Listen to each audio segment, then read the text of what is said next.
এটা খুব মৰম লগা ফ্লোৰেল কেকৰ ডিজাইন কৰিলোঁ। ফ্লোৰেল কেক বুলিও ক'ব পাৰে, ৰিবন কেক বুলিও ক'ব পাৰে।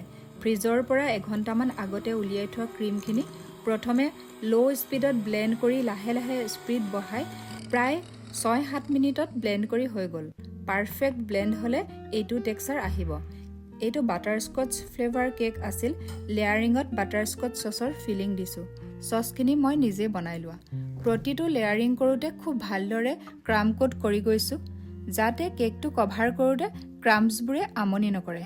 কেকটো কভাৰ কৰিবৰ বাবে ক্ৰীমখিনি নতুনকৈ ব্লেণ্ড কৰি লৈছোঁ। ফিলিং আৰু কভাৰত বেলেগ বেলেগকৈ ক্ৰীম হুইপ কৰিলে কেকটো ফিনিচিং ভাল হয়। এজেছখিনি কৰোঁতে প্ৰতিবাৰতে স্পেচুলাখন চাফা কৰি লৈছোঁ। কেক ডেক'ৰেশ্যন কৰোঁতে যিমান চাফাকৈ কামখিনি কৰিব সিমানে সহজ হয়। শেষত ৰ'জ কেইপাহমান বনাই ল'লোঁ। মিডিয়াম চাইজৰ ৰ'জ নজল ব্যৱহাৰ কৰিছোঁ। ফ্লাৱাৰ পিকাৰখনৰ সহায়ত লাহেকৈ ফুল কেইপাহ ডিজাইনটোৰ মতে দি গ'লোঁ। লগতে ৰিবন কেইডাল বোৱা আকাৰত গাঁঠি দি লগাই গ'লোঁ। আৰু এটা মৰম লগা কেক ৰেডি হৈ গ'ল। আইচিঙৰ ওপৰত মই ৰিয়েল টাইম ভিডিঅ' সোনকালেই বনাম। তাতে প্ৰতিটো ষ্টেপ আপোনালোকে ভালকৈ বুজিব পৰাকৈ থাকিব।